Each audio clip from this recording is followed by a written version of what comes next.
G.R.. शिक्षण या आपल्या यूट्यूब चॅनलमध्ये आपल्या सर्वांचं पुढचं एकदा सहर्ष स्वागत। सरकारी कर्मचारी, निमसरकारी कर्मचारी, पेन्शनधारक अनेक प्रलंबित मागण्यासंदर्भात प्रतीक्षेत असताना अतिशय महत्त्वपूर्ण असं एक राजपत्र निर्गमित झालेलं आहे। अखेर हे राजपत्र निर्गमित झालेलं जे आहे त्याचा लाभ नेमका कोणाला होणार आहे, कोणते ते लाभ पेन्शनसोबत मिळणार आहेत या संदर्भातील सविस्तर माहिती देणारा हा व्हिडिओ पाहण्यापूर्वी नेहमीप्रमाणे आपल्या सर्वांना एकच विनंती, व्हिडिओ शेवटपर्यंत पाहा आणि आपण जर आमच्या चॅनलवर नवीन असाल तर चॅनलला जरूर सबस्क्राईब करा, समोरील बेल आयकॉनला सुद्धा क्लिक करा, जेणेकरून महत्त्वपूर्ण शासन निर्णय, कर्मचारी, पेन्शनधारक, कुटुंब निवृत्ती वेतनधारकांच्या महत्त्वपूर्ण अपडेट्स आपल्याला आपल्या यूट्यूब चॅनलवरती सर्वात अगोदर पाहावयास मिळतील।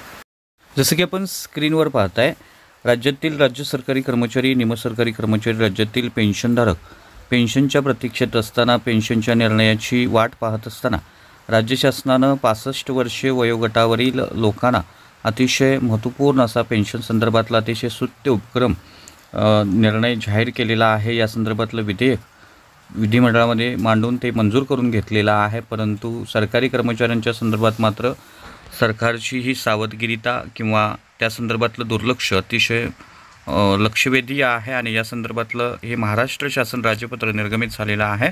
याच्यामध्ये 65 वर्ष वयावरील जी व्यक्ती आहेत, मग ती महिला असो किंवा पुरुष असो, त्यांना आर्थिक सहाय्य म्हणून दरमहा 7,000 रुपये मानधन मंजूर करण्यात आलेलं आहे। ज्येष्ठ नागरिक आजारी असल्यास त्यांना 5 लाख रुपयापर्यंत शासकीय निमशासकीय रुग्णालयात मोफत आरोग्य सेवा देण्यात आलेली आहे।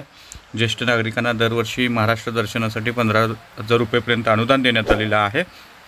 ज्येष्ठ नागरिकांना वारस नसल्यास किंवा त्यांना वारस सांभाळत नसल्यास त्यांना राहण्याची व जेवणाची व्यवस्था करण्यात आलेली आहे आणि विविध तक्रारी समस्या ज्येष्ठ नागरिकांचे असतील तर त्यांचं निवारण करण्यासाठी टोल फ्री तो देण्यात आलेला आहे। त्यामुळे निश्चितच ज्येष्ठ नागरिकांच्या संदर्भात अतिशय स्तुत्य असणारं असं हे विधेयक विधिमंडळामध्ये मांडून मंजूर करण्यात आलेलं आहे। त्यामुळे निश्चितच ज्येष्ठ नागरिकांसाठी ही अतिशय आनंदाची बातमी आहे।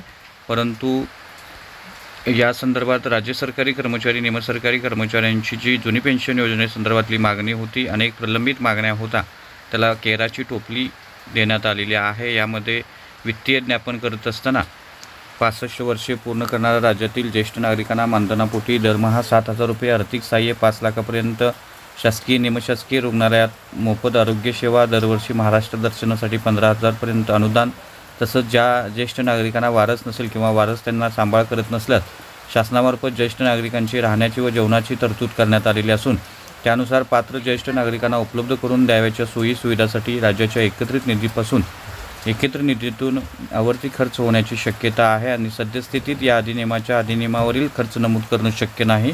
त्यामुळे अर्थातच हा अधिनियमावरील जो खर्च नमूद करणं शक्य नाही असं वर्डिंग स्पष्टपणे या राजपत्रामध्ये देण्यात आलेला आहे। त्यामुळं राज्यातील सरकारी कर्मचाऱ्यांच्या ज्या प्रलंबित मागण्या आहेत त्या मागण्या पूर्ण करण्यासाठी खर्च कुठून करणार, जुनी पेन्शन योजनेची मागणी पूर्ण होणार का, हा प्रश्न आता अनुत्तरित आहे। त्यामुळे निश्चितच ही अतिशय महत्त्वपूर्ण बातमी, महत्त्वपूर्ण असं राजपत्र होतं। अशाच महत्त्वपूर्ण बातम्यांसाठी, रोजच्या महत्त्वपूर्ण शासन निर्णयासाठी आपल्या यूट्यूब चॅनलला सबस्क्राईब करा, व्हिडिओ आवडल्यास लाईक करा, आपल्या मित्रपरिवारामध्ये शेअर करा। धन्यवाद।